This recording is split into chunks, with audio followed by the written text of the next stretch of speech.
নমস্কার বন্ধুরা, দেখো আজকে গোটা কতক শিম গাছ থেকে তুলে নিয়েছি। তোমরা দেখেছো আমার শিম গাছ হয়েছে, সেখান থেকে কটা শিম আমি দেখো টাটকা টাটকা তুলে নিয়েছি। এবারে শিমগুলো দিয়ে হবে দারুণ একটা, একদম খুব সহজে খুব সুস্বাদু একটা হালকা একটা রেসিপি করব। তোমরা আমার সঙ্গে থেকে দেখো ভালোবাসা দিয়ে, আশা করি তোমাদের খুব ভালো লাগবে আমার এই রান্নাটা।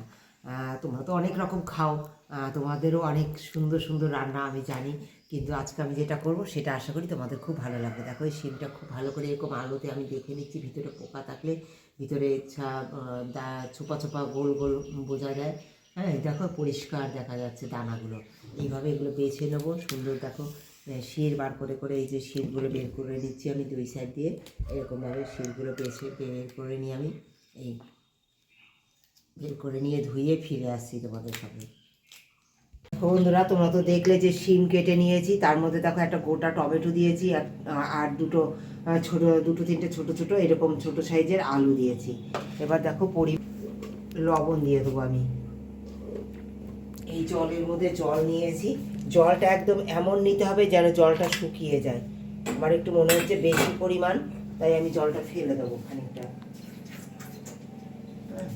জলটা এমন নিতে হবে যেন জলটা শুকিয়ে যায়। দেখো লবণ দিয়ে দিলাম পরিমাণ মতো। এবার তলায় দিয়ে দেবো প্রথমে আলুটা।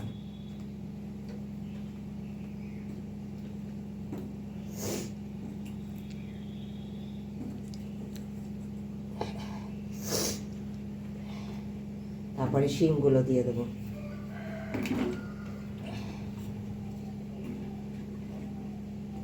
দিয়ে এটা সুন্দর করে, মানে ফুল সিদ্ধ করবো না, এটা 70% পর্যন্ত সিদ্ধ করে নেবো। সঙ্গে থেকে দেখো তেল, এই এক ফোঁটা তেলই দেখো এই চারিদিকে একটু লাগিয়ে নেবো। হ্যাঁ, তোমাদের ব্রাশ থাকলে, আমার ব্রাশ নেই বন্ধুরা, আমি খুন্তি দিয়েই এইভাবে লাগিয়ে নিচ্ছি। কেন করছি তোমরা সঙ্গে থেকে দেখো পুরো ভিডিওটা, আশা করি তোমাদের ভীষণ ভালো লাগবে। দিয়ে দেবো দেখো এই যে রসুনের কোয়া কটা এই তাওয়াতে দিয়ে দিচ্ছি। আর তোমাদের তো দেখালাম যে আমি শিম সিদ্ধ দিয়েছি, টমেটো আলু।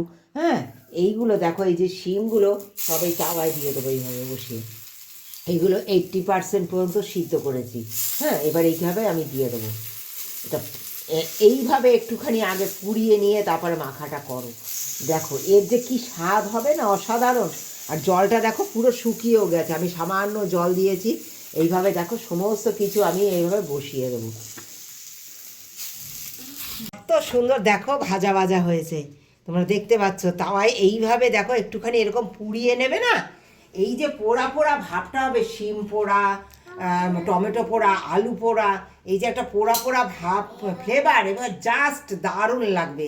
হ্যাঁ, এই যে এত সুন্দর এই যে পোড়াটা হয়েছে, এইগুলো এবার এই যে রসুনটা পোড়া, হ্যাঁ রসুন তো ভেজে খেয়েছে অনেক সময়, কিন্তু এই যে রসুনটা পোড়া, এইগুলো সব দিয়ে দেখো এই রসুনটা এরকমভাবে প্রথমে একটু এরকমভাবে হাত দিয়ে স্প্রেস করে নেবো আমি। সব গলে গেছে দেখো, সুন্দর গলে গেছে।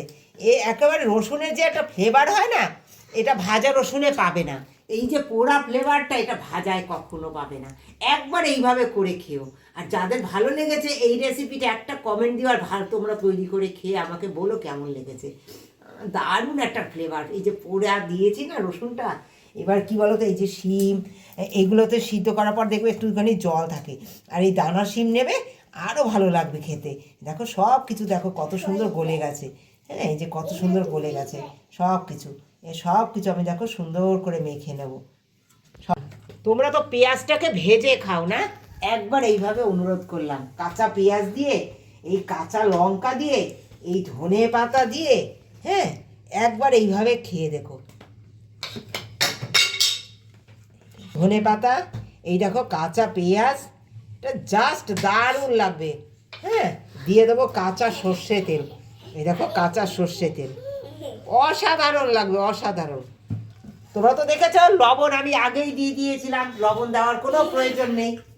দেখো এই যে লঙ্কা দেখো, দেখো একবার এইভাবে খেয়ে দেখো। শিম পুড়িয়ে একবার সবাইকে অনুরোধ করলাম, শিম থাকতে থাকতে একবার এই রেসিপিটা খেও, শিম থাকতে থাকতে একবার এই রেসিপিটা খাওয়ার অনুরোধ রইল। একদম রেডি, জাস্ট একবার রেডি, একেবারে রেডি। কেমন লেগেছে রেসিপিটা একটা কমেন্ট দিয়ে জানিও। ভালোবাসা দিয়ে যারা পুরো ভিডিওটা দেখেছো তাদেরকে অনেক ধন্যবাদ, অনেক ভালোবাসা। একটু শেয়ার করো বন্ধুরা।